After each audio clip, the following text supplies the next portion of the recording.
ఒక ఒక జర్నలిస్ట్ వాళ్ళు మాట్లాడే భావంగా ఏదో మాట్లాడారు. ఆ మాట్లాడిన దాన్ని తప్పని చెప్పి ఖచ్చితంగా మేమందరం కూడా తప్పని చెప్తున్నాం. ముమ్మాటికి అతను మాట్లాడింది తప్పు. అతను మాట్లాడింది తప్పని సాక్షి తన వివరణ ఇచ్చింది. ఆ జర్నలిస్ట్ మాట్లాడినటువంటి మాట తప్పని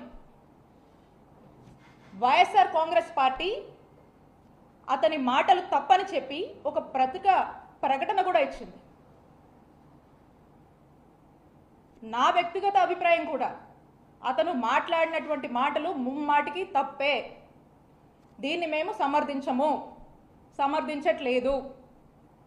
అయినప్పటికీ కూడా ఒకవైపున సాక్షి తప్పని చెప్తుంది, వైఎస్ఆర్ కాంగ్రెస్ పార్టీ తప్పని చెప్తుంది, మేమంతా కూడా తప్పని చెప్తూ ఉంటే ఇదేది పట్టనట్టు ఇందులో కూడా టీడీపీ వాళ్ళు రాజకీయాన్ని వెతుక్కొని అటు సాక్షిని తప్పుపడుతూ వైఎస్ఆర్ కాంగ్రెస్ పార్టీని తప్పుపడుతూ మా నాయకుడు జగన్మోహన్ రెడ్డి గారిని ఇందులోకి లాగుతూ మా భారతమ్మను ఇందులోకి లాగుతూ ఇందులో రాజకీయం చేసేటువంటి ప్రయత్నం చేస్తున్నారు.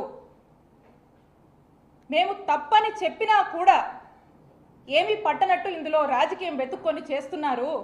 ఏమనాలి దీన్ని? మేము మా నాయకుడు జగన్మోహన్ రెడ్డి గారికి మా భారతమ్మకు ఈ జర్నలిస్ట్ మాట్లాడినటువంటి మాటలకు సంబంధం ఏంటని నేను అడుగుతా ఉన్నాను. ఇది తప్పని మేము ఖండిస్తూ ఉంటే అయినా కూడా పదే పదే రాజకీయంగా కల్పించుకొని దీన్ని ఎందుకు మా వాళ్ళ మీద, మా నాయకుడి మీద, మా భారతమ్మ మీద రబ్ చేసే ప్రయత్నం చేస్తున్నారు అని చెప్పి మిమ్మల్ని అడుగుతా ఉన్నాము. మేము స్పష్టంగా తెలియజేస్తున్నాం, మేము స్పష్టంగా డిమాండ్ చేస్తున్నాము. మేము తప్పు ఈ విషయం అని చెప్పి మా సాక్షి తరఫున, మా సాక్షి ఛానల్ తరఫున, వైఎస్ఆర్ కాంగ్రెస్ పార్టీ తరఫున మేమందరం కూడా తప్పని చెప్తూ ఉన్నాము. మీరు అయినప్పటికీ కూడా దీన్ని పదే పదే రాజకీయం చేస్తూ ఏదైతే తీరులో వెళుతున్నారో దీన్ని మీరు వెళుతున్నటువంటి తీరుని దీన్ని ఇది కరెక్ట్ కాదు అని చెప్పి మేము చెప్తా ఉన్నాము. దీన్ని రాజకీయం చేయడం కరెక్ట్ కాదని తెలియజేస్తా ఉన్నాము. దీన్ని రాజకీయం చేస్తూ ఏదైతే చేస్తున్నారో అసలుగా మహిళల్ని మీరు అవమానించేటువంటి ఒక కార్యక్రమం చేస్తున్నారని తెలియజేస్తున్నాం. ఇవి ఎంతలా ఉన్నాయంటే ఈ రోజున మనం చూస్తూ ఉన్నాము. ఈ డైవర్షన్ పాలిటిక్స్ ఎంతలా ఉన్నాయంటే సీనియర్ జర్నలిస్ట్ కేఎస్ఆర్ గారు వారు 5 దశాబ్దాల నుంచి జర్నలిస్ట్గా ఉన్నారు. 50 ఏళ్ల నుంచి ఒక సీనియర్ జర్నలిస్ట్గా ఎంతో విలువలతో ఓ చక్కటి ఇమేజ్ని క్యారీ చేస్తూ వారి యొక్క జర్నలిజంని కొనసాగిస్తున్నారు.